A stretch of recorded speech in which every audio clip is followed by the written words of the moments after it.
Vamos abrir na carta de Tiago, capítulo 5, versículo 17. O Tiago era meio-irmão de Jesus Cristo. Ele não acreditava em Jesus. Ele infernizava Jesus, inclusive. E depois que Jesus ressuscitou, a ele creu. Aí ele viu que Jesus era muito mais do que um membro da família, muito mais do que o primogênito da Maria. Aí ele viu que Jesus realmente é Deus. E ele viu Jesus subir ao céu. E no princípio, o Tiago foi o chefe da igreja em Jerusalém. Ele era uma grande liderança. E ele escreveu essa carta. E ele comenta aqui alguns trechos da palavra de Deus. E no capítulo 5, versículo 17, ele escreveu assim: Elias era um homem sujeito às mesmas paixões que nós. E, orando, pediu que não chovesse. E por 3 anos e 6 meses não choveu sobre a terra. E orou outra vez, e o céu deu chuva, e a terra produziu o seu fruto. Amém? Vou ler de novo, preste atenção. Tiago está falando de Elias, que viveu muitos séculos antes dele. Elias era um homem sujeito às mesmas paixões que nós. E orando, pediu que não chovesse, e por 3 anos e 6 meses não choveu sobre a terra. E orou outra vez, e o céu deu chuva, e a terra produziu o seu fruto. Agora eu leio mais uma vez e você repete em seguida. Vamos lá. Elias era um homem sujeito às mesmas paixões que nós. E orando, pediu que não chovesse. E por 3 anos e 6 meses não choveu sobre a terra. E orou outra vez, e o céu deu chuva, e a terra produziu o seu fruto. Você vê? Elias é um personagem histórico, e Tiago também, hoje faz parte da história cristã. E Tiago está falando que Elias não era um Superman. Elias não era um extraterrestre, como muita gente já falou essa bobagem. Elias era um homem como nós, sujeito às mesmas paixões que nós, ou seja, às mesmas fraquezas.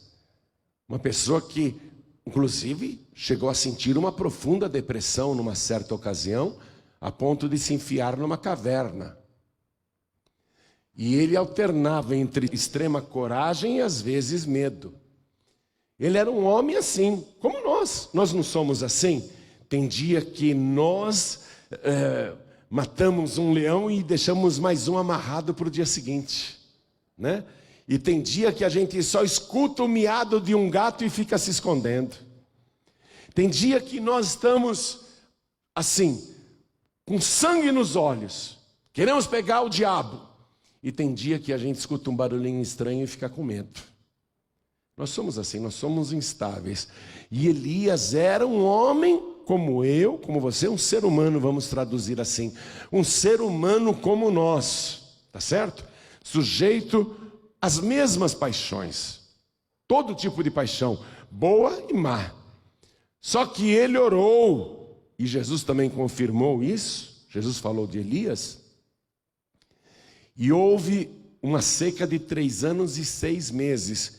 Reparou que 3 anos e meio é a metade de 7 anos?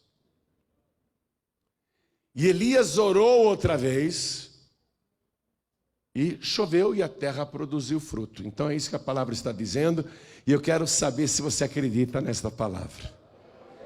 Então desocupe as mãos e vamos dar para esta palavra a melhor salva de palmas que já demos em toda a nossa vida. E enquanto você aplaude, abra a tua boca e diga: glória ao teu nome, Senhor.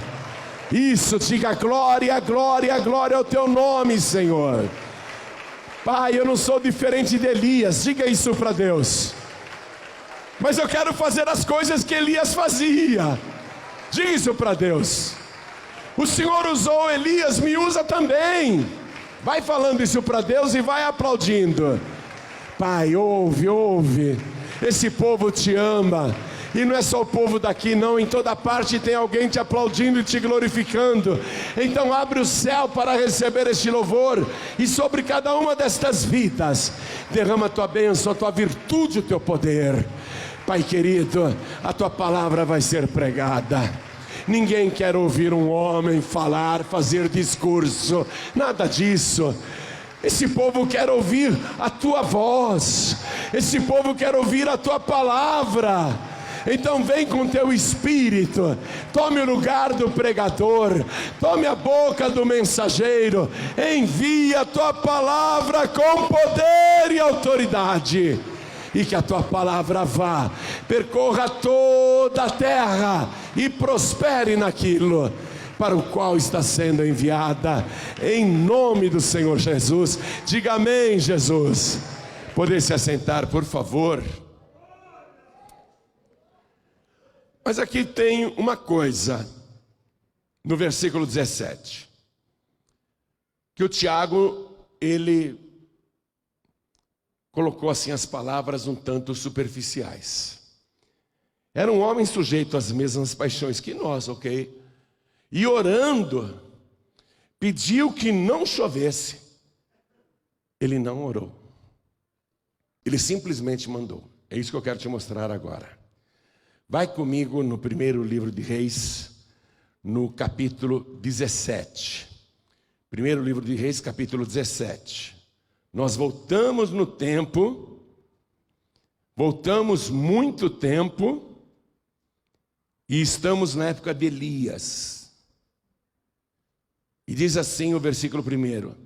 Então Elias, o tisbita, era de uma região lá, dos moradores de Gileade, disse a Acabe, que era o rei de Israel: vive o Senhor Deus de Israel, perante cuja face estou, que nestes anos nem orvalho, nem chuva haverá, senão segundo a minha palavra. Ele não orou para parar de chover. Ele só disse para o rei Acabe, que era um ímpio, que ouvia feiticeiros, que era um idólatra, que adorava falsos deuses. Ele desviou a nação do caminho de Deus. Ele era casado com a Jezabel, que era uma feiticeira, que era uma mulher idólatra, que acreditava em falsos deuses, e implantou a sua religião em Israel, e fez o povo de Deus se desviar para Baal.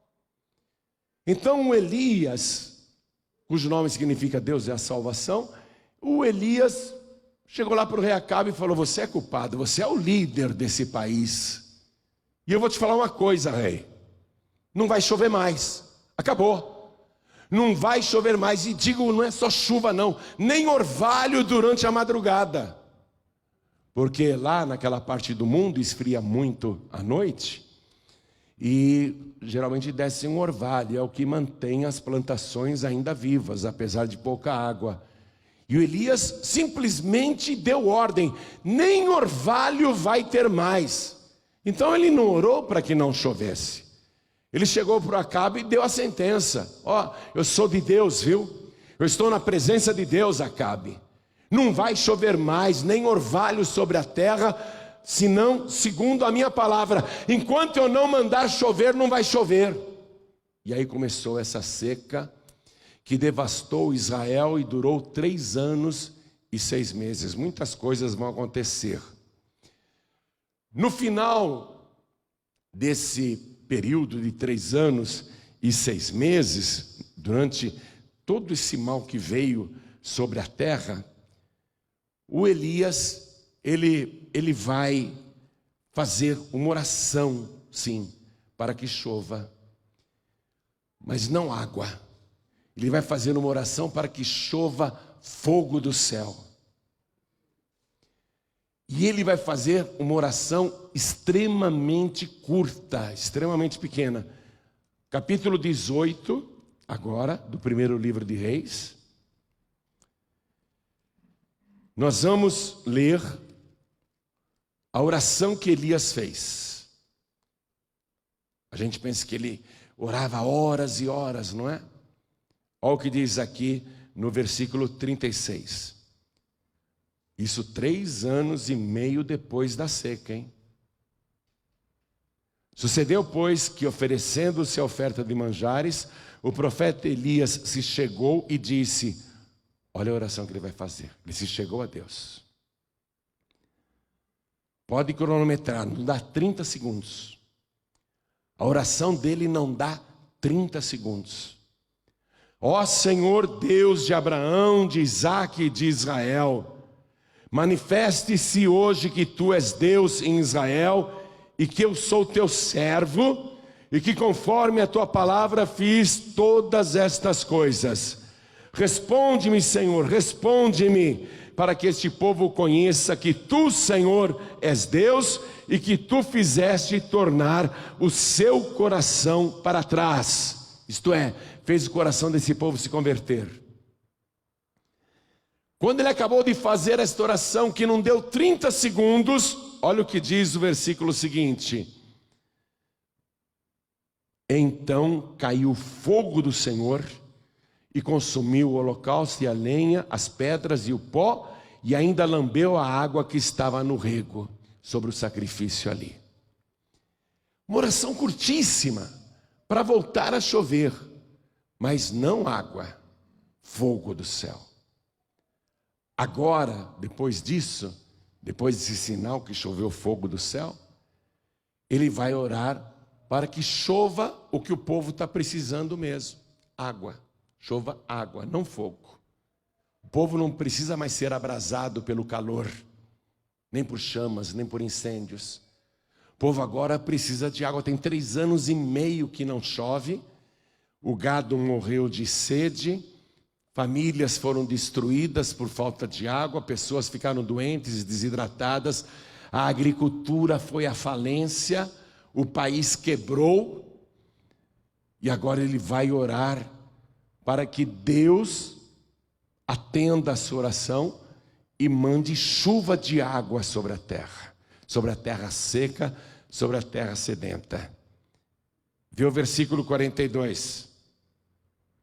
E Acabe, aquele rei ímpio, subiu a comer e a beber, mas Elias subiu ao cume do Carmelo.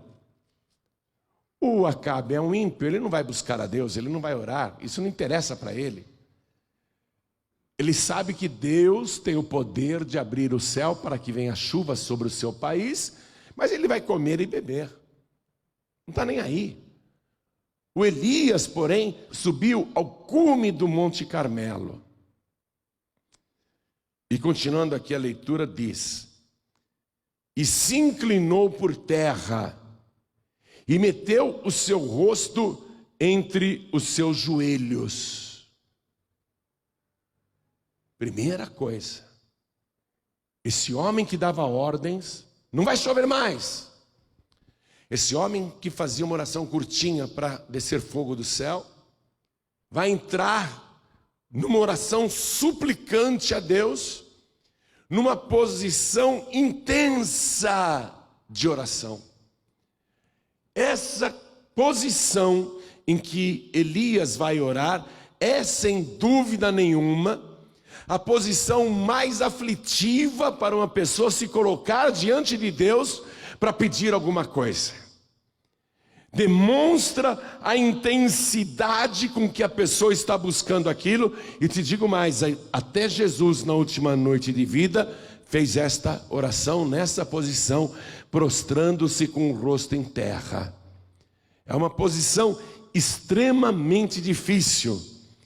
Eu vou mostrar para você, usando aqui o Fernando Paulo, o pastor Fernando Paulo de exemplo. Vem cá, pastor Fernando Paulo. A palavra está dizendo que Elias se inclinou por terra Ele se encurvou e meteu o seu rosto entre os seus joelhos. Como é que está a coluna? Está bem? Tá bem. O esqueleto está legal? Tá legal. A roupa não está muito agarrada não, porque senão pode rasgar. Você vai, primeiro, se ajoelha, se encurva, agora põe o rosto entre os joelhos. Quando a pessoa fica nessa posição, todo o sangue vai para a cabeça. Por isso que na última noite de vida, Jesus orou e soou grandes gotas de sangue que escorriam até o chão. Dependendo da intensidade da oração e do nervosismo da pessoa na hora, os microvasos capilares podem se romper e o suor normal fica tingido com microgotas de sangue, então dá a impressão que está sangrando a cabeça toda. Mas olha a posição que ele está. O homem que não precisava fazer isso, que tinha autoridade espiritual, que bastava orar menos do que 30 segundos para o milagre acontecer. E muitas vezes não precisava nem orar, era só mandar. Agora ele quer aquilo que todo mundo está precisando e ele assume uma posição de muita súplica diante de Deus. E eu vou torturar o Fernando Paulo até terminar a pregação e o milagre acontecer, Fernando. Ele ficou nessa posição e ele tinha um ajudante. Eu vou ficar de teu ajudante aqui. Sem olhar para o ajudante, ele dá uma ordem para o seu moço. Versículo 43. Não olha para mim não, fica aí. E disse ao seu moço: sobe agora e olha para a banda do mar. Fala, sobe agora. Sobe agora e olha para a banda do mar. Daquele lado, né? Sim, senhor. Não era um lugar próximo de Elias. Elias não queria olhar, mesmo porque não dava visada. Não tinha vista ali para o mar Mediterrâneo. Aí o moço subiu, chegou até aquele barranco que dava para avistar o mar Mediterrâneo lá embaixo. O céu azulzinho. Não tinha nuvens, nenhuma nuvem. O céu parecia muito bonito, totalmente azul. Não tinha uma nuvem no céu. Ele olhou por todas as bandas, olhou por todos os lados, falou: deixa eu avisar o profeta que está lá embaixo, falar com ele. E ele foi descendo. Foi descendo. O profeta estava na mesma posição de súplica intensa, orando. Profeta, eu fui lá e não tem nada lá. Não há nada. Então disse ele: torna lá 7 vezes. Fala, torna lá 7 vezes. Torna lá 7 vezes. 7? Eu não posso ficar daqui olhando? Recebeu uma ordem para ir e voltar 7 vezes. Pensa. Torna lá 7 vezes. Estou aqui, de novo, olhando o mar Mediterrâneo, olhando o céu, não tem nuvem nenhuma. Eu tenho que voltar? Eu não posso ficar sentado aqui numa pedra, olhando. Quando aparecer alguma coisa, eu aviso o profeta. Por que eu tenho que tornar 7 vezes? Bom, mas manda quem pode e obedece quem tem juízo. Eu vou voltar. Primeira vez. Profeta, não tem nada lá. Vou voltar e olhar de novo. Suando. Subiu. Chegou lá no precipício. Olhou o céu na direção do mar. Profeta, não tem nada lá, mas eu vou voltar pela 3ª vez. E o profeta aqui, amados, você vê que ele não está olhando para o objetivo. Ele mandou o rapaz fazer isso. O rapaz vai então pela terceira vez e vai repetir essa ida e volta 6 vezes. Não tem nada lá, profeta, eu já fui e voltei 6 vezes, mas agora eu vou de novo. São 7 vezes? Tá bom. Ele não entende por que o profeta mandou ele fazer isso 7 vezes. E ele vai pela 7ª vez, e ele olha, e ele vê uma nuvenzinha branca naquele céu azul de brigadeiro. E a nuvenzinha branca tem o formato da mão de um homem. Sabe quando a gente olha a nuvem e fica imaginando, olha, parece um coelho, parece um urso, parece um cachorro. Ele olhou, estou vendo uma nuvenzinha pequenininha. Profeta, eu fui lá pela 7ª vez, tem uma novidade. Eu queria contar para o senhor, profeta, tem uma nuvenzinha lá do tamanho da mão de um homem. Aí o profeta, que já estava há um tempão nessa posição, levantou, deu glória a Deus e falou, então vamos embora, porque está armando um grande temporal e vai chover sobre a terra tudo aquilo que ficou retido nesses 3 anos e meio. Toda a água que o céu tinha retido vai descer agora de uma vez só.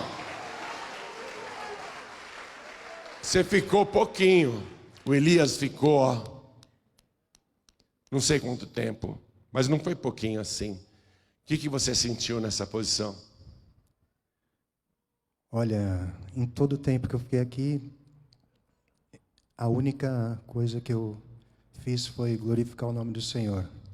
Procurei pensar em cada pessoa que aqui está. Cada pessoa que está sendo apresentada por você, que aqui veio. Mas é sacrificante. A posição é difícil. É complicada. Doeu um pouquinho aí? Não chegou a doer, que você é jovem, atleta, né? Mas você sente o sangue? Sim, você sente o sangue realmente vindo para a sua cabeça.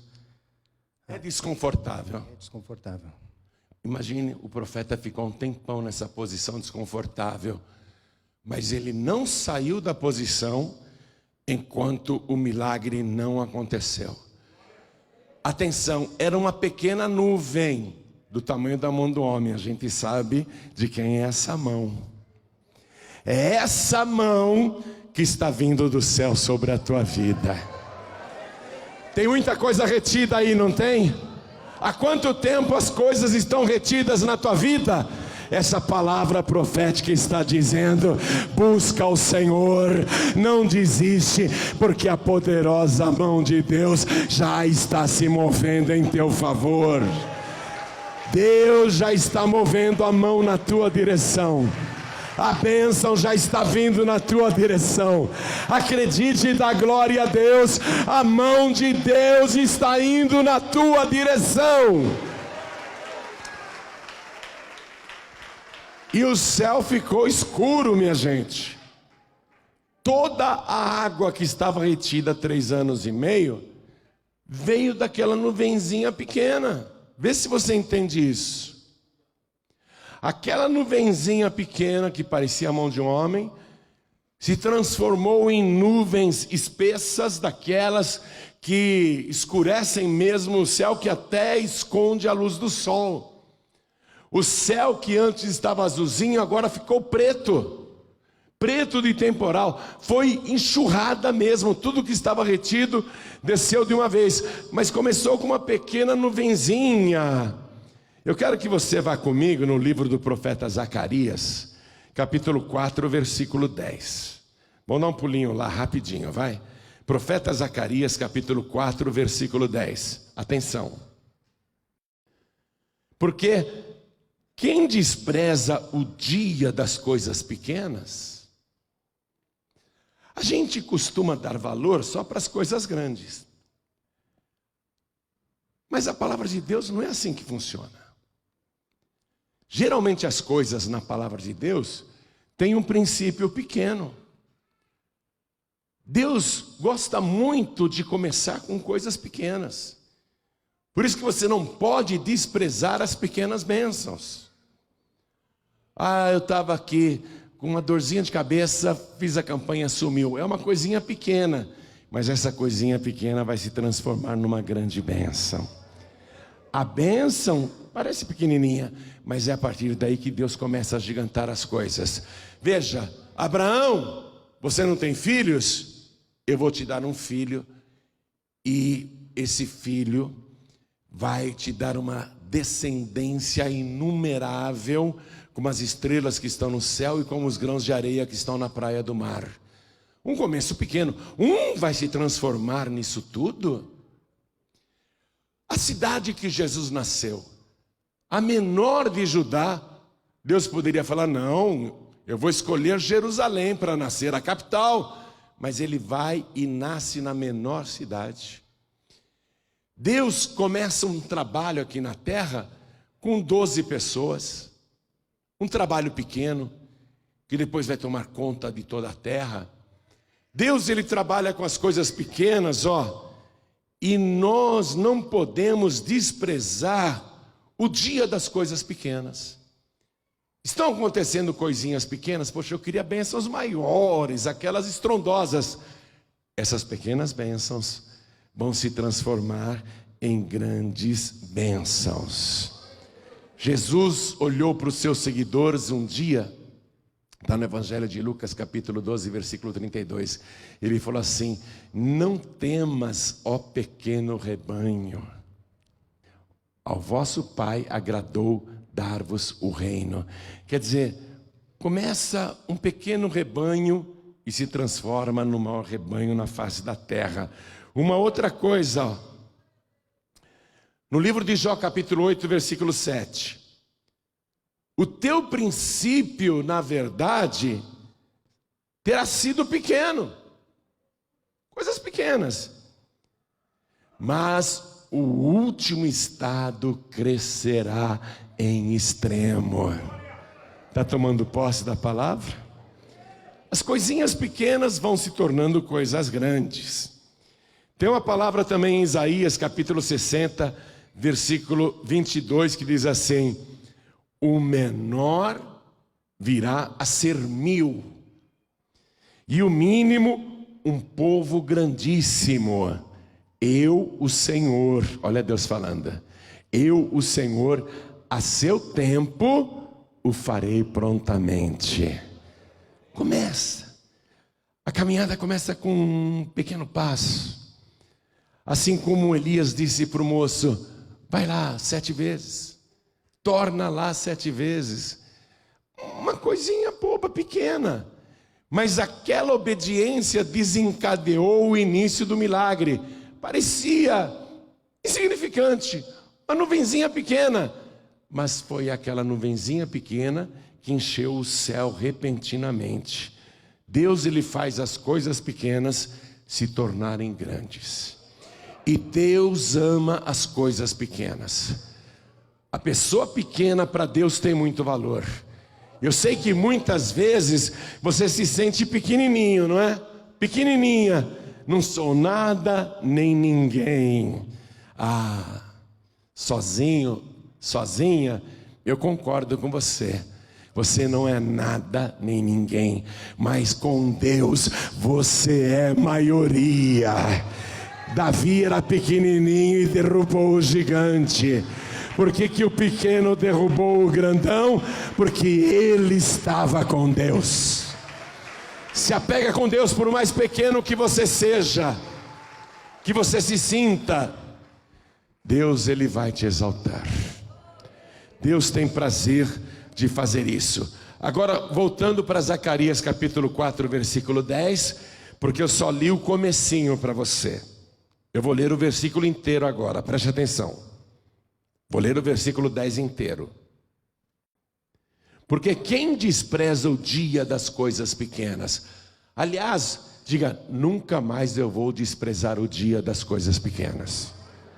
Agora eu não vou mais desprezar. Não vão mais desprezar. O movimento hoje no meu negócio, no meu comércio foi pequenininho. Não despreza.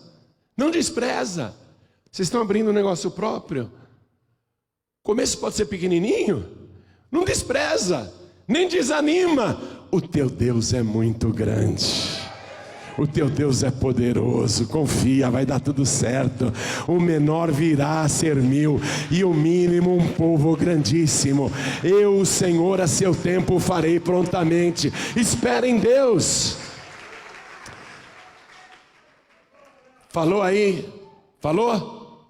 Repete, nunca mais vou desprezar as pequenas coisas. Ótimo, tá bom. As coisas pequenas, tá bom. Continuando o versículo. Pois esse se alegrará, vendo o prumo na mão de Zorobabel. Olha o mistério aqui. São os 7 olhos do Senhor, que discorrem por toda a terra. Opa! O ajudante do Elias não sabia porque tinha que ir e voltar 7 vezes. Mas Deus, os olhos do Senhor, os 7 olhos do Senhor que discorrem sobre toda a terra, observavam o movimento de obediência daquele jovem, enquanto o profeta orava. A gente ora por você, mas Deus vai ficar de olho em você. Nós vamos ficar orando, eu vou ficar orando, em particular na minha casa, todo dia, a semana inteira, todas as semanas da tua campanha de oração. Eu não vou nem olhar para você, também não vou olhar nem para o objetivo. Eu só vou olhar para a tua petição. E vou ficar orando ali em cima. Mas os olhos do Senhor estarão sobre você.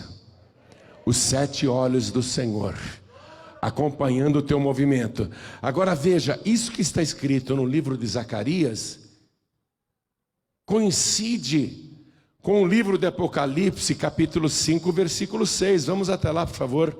Apocalipse, capítulo 5, e o texto vai falar de Jesus.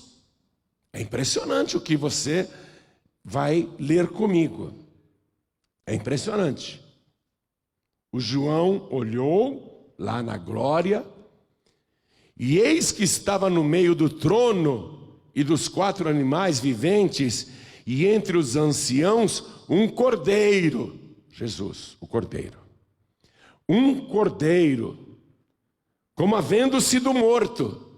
Jesus é o cordeiro de Deus que foi morto pelos nossos pecados. E tinha 7 pontas e 7 olhos, que são os 7 Espíritos de Deus enviados a toda a terra. Não me peça explicação para isso, porque se eu soubesse, eu saberia tudo. Eu não sei tudo. Eu só sei que está escrito e é esse mistério.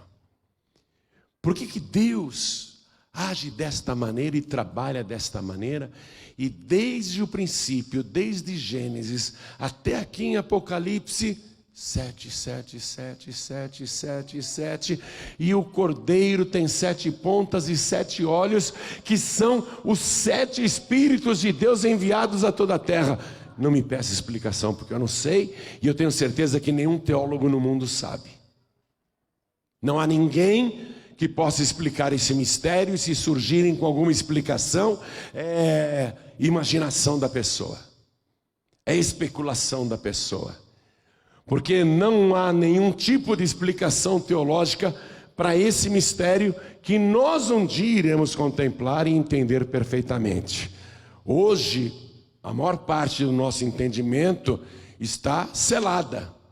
A nossa mente humana não é preparada para alcançar essas coisas.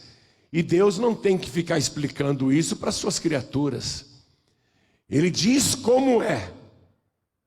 O cordeiro tem 7 pontas e 7 olhos, que são os 7 Espíritos de Deus enviados a toda a terra. Por isso que até Satanás tenta se apropriar desse segredo, desse mistério dos 7. O diabo tenta copiar 7 encruzilhadas, né? 7 linhas. O diabo fica inventando várias coisas. Aí ele tenta se aproximar desse segredo, usar para o mal um segredo que é do bem, que é do Cordeiro, que é de Deus. Então, nós estamos contemplando a palavra agora, que Elias também não precisava ter uma explicação teológica sobre esses mistérios. Mas ele vai colocar em prática. Atenção, não há explicação teológica ou científica para te convencer, e mesmo se houvesse, não te convenceria. Porque a pessoa que quer uma explicação, ela está querendo viver pela razão. E a pessoa que acredita neste livro não vive pela razão, vive pela fé no Cordeiro de Deus, vive pela fé no Todo-Poderoso. Nós não sabemos como é, mas cremos que assim é, e assim tem que ser. Nós vivemos pela fé, isso é viver pela fé. Um dia saberemos tudo, um dia vai chegar a revelação completa. Por enquanto o nosso entendimento está fechado para muitas coisas. Quero que toda a igreja se coloque de pé. Você sabia que o Senhor Jesus, que é o próprio Deus,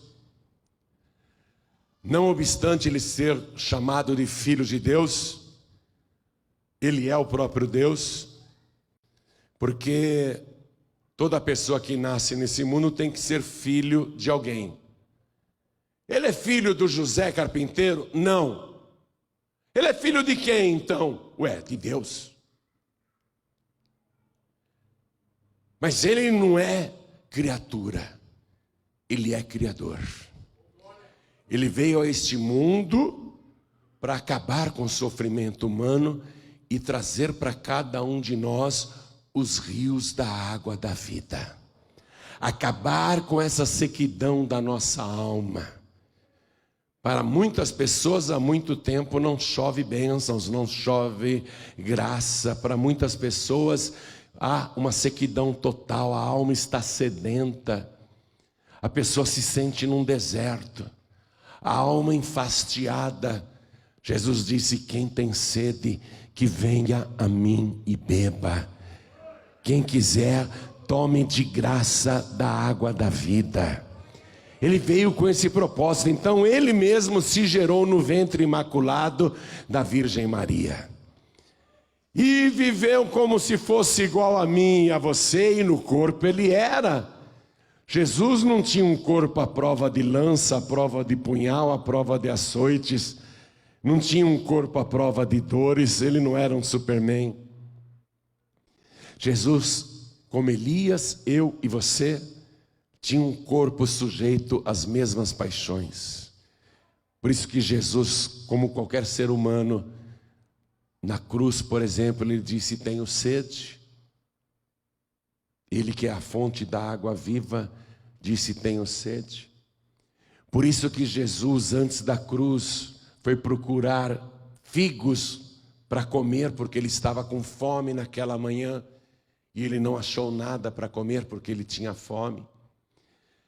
Jesus era assim no corpo, como eu e você, sujeito às mesmas paixões, mas ele não cedeu a nenhuma delas.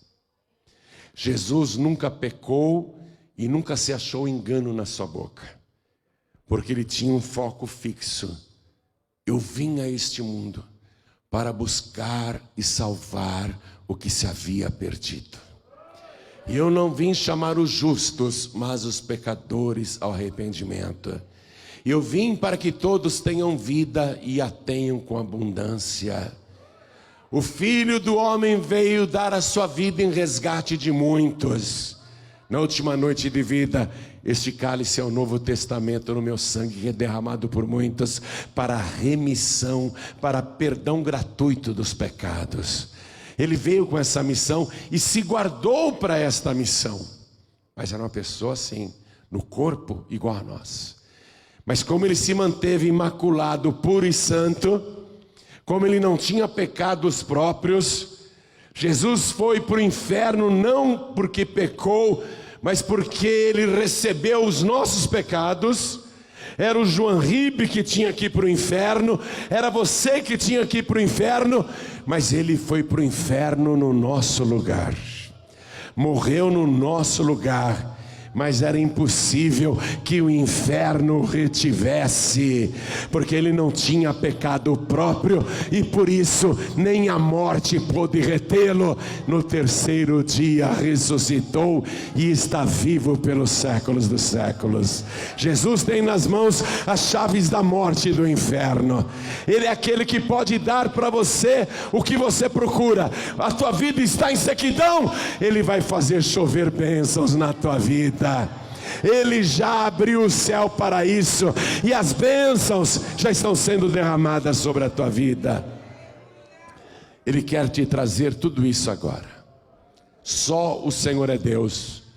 Quando Elias fez aquela prova com o povo, fazendo descer fogo do céu, o povo começou a dizer: só o Senhor é Deus. Na última noite de vida eu já te falei isso.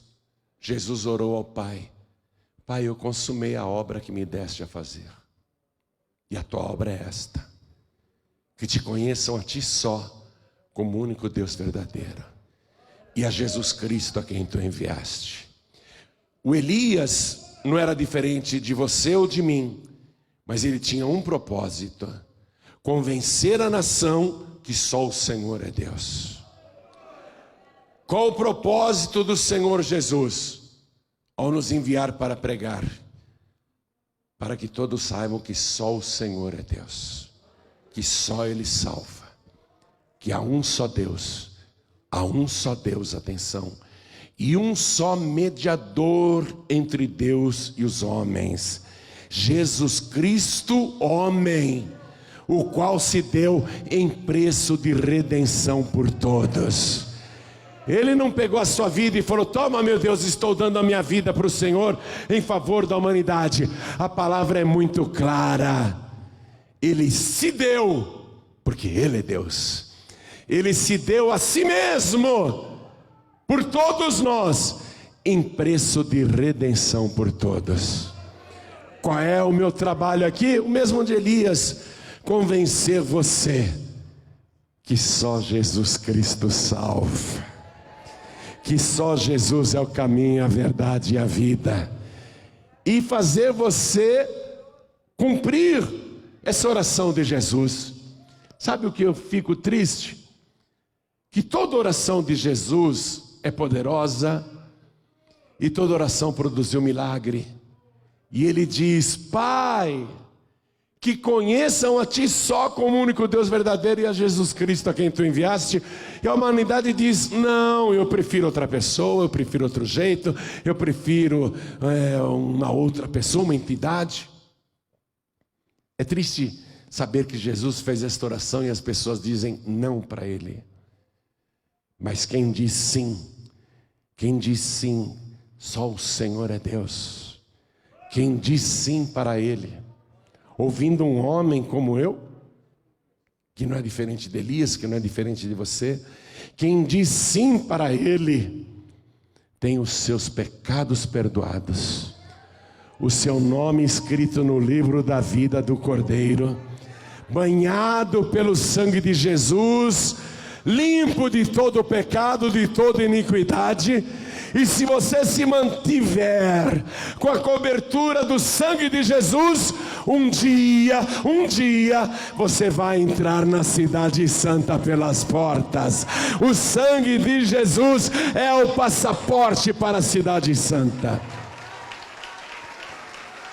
Esse é o propósito de Elias, do Senhor Jesus, e deveria ser o propósito de todo pregador. Não há sentido algum em eu orar para Deus fazer chover na sua vida, seja fogo ou água. Não haverá sentido algum se você não disser: só o Senhor é o meu Deus. E é isso que o Senhor quer fazer agora. Ele quer escrever o teu nome no livro da vida. Ele quer perdoar todos os teus pecados e apagar o teu passado. Ele quer te dar uma nova vida.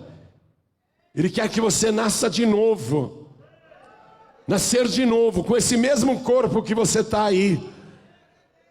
Hoje de manhã um homem falou, eu assisti a sua pregação com a cabeça cheia de drogas. Eu cheguei meia-noite e comecei a assistir a pregação, eu estava drogado.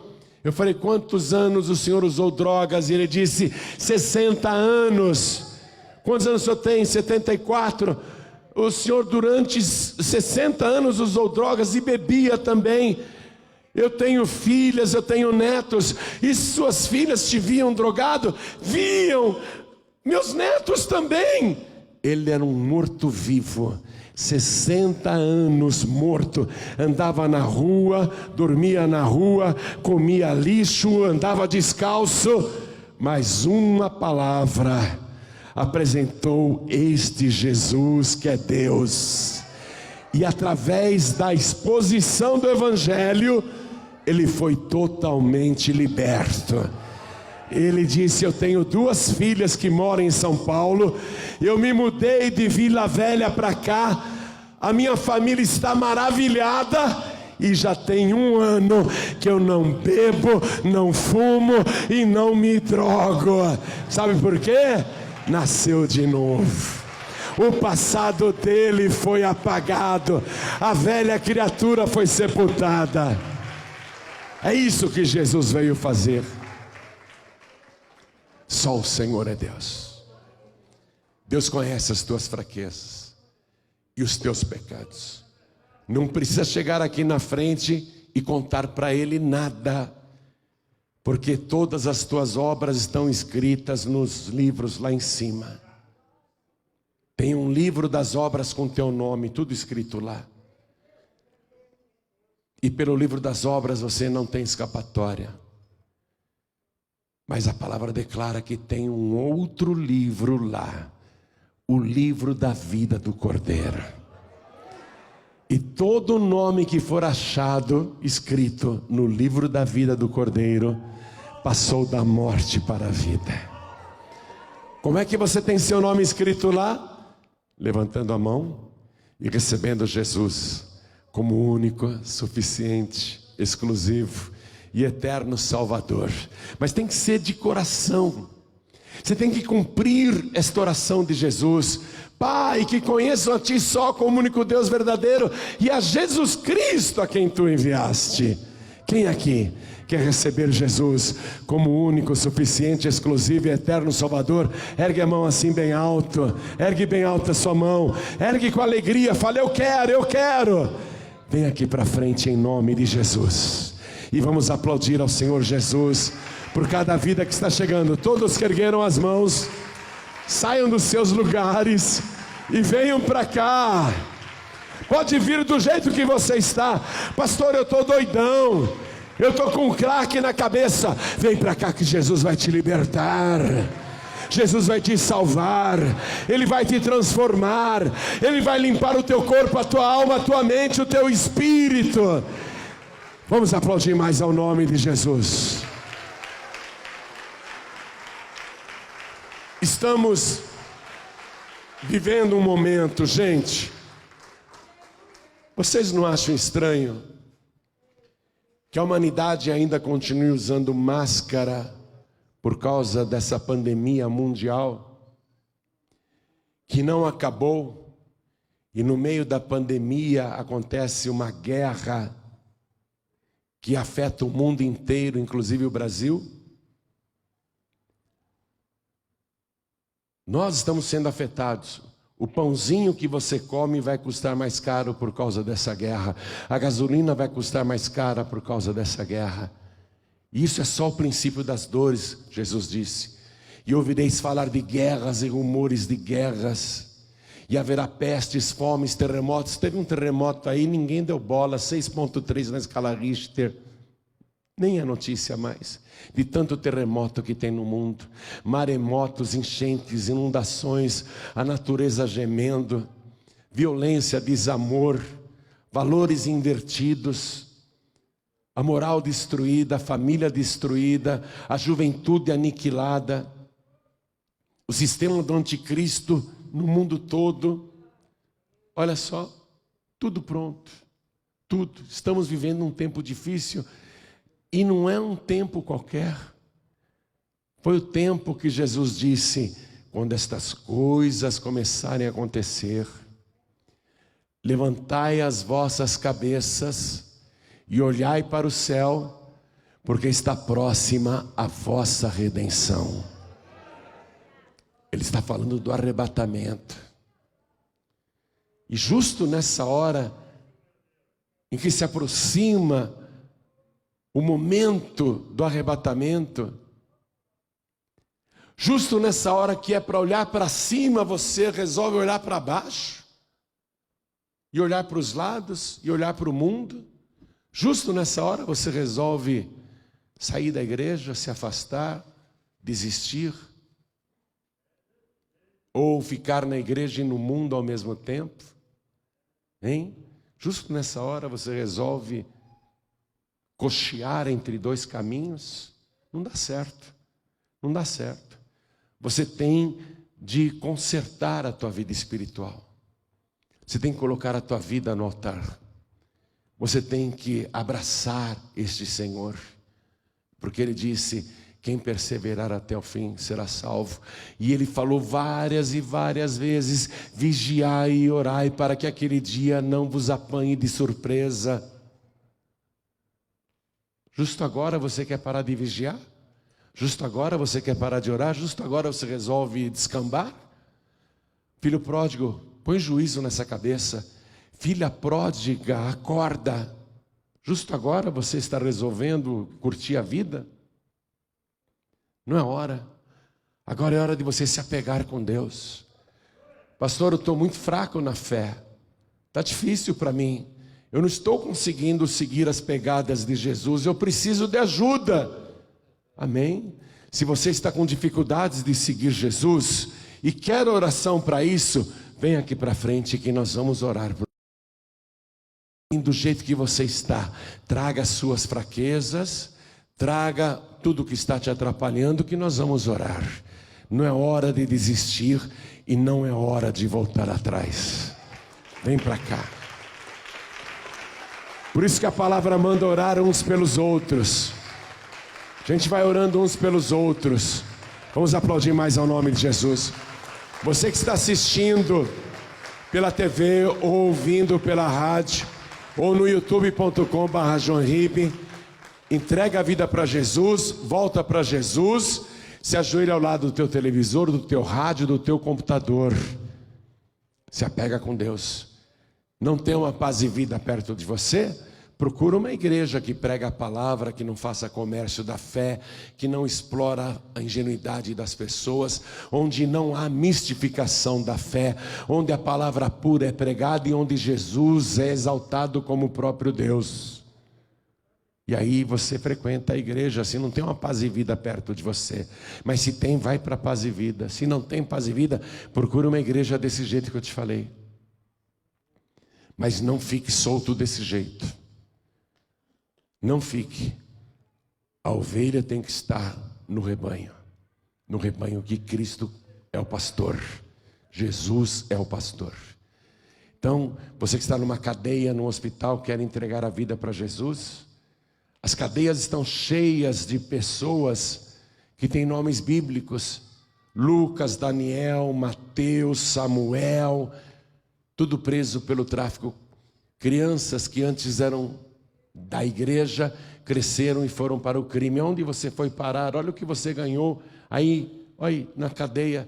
Ontem mesmo eu vi traficantes de armas sendo presos, e eles estão sendo presos. Você olha para o camarada, ele está de camiseta e chinela havaiana.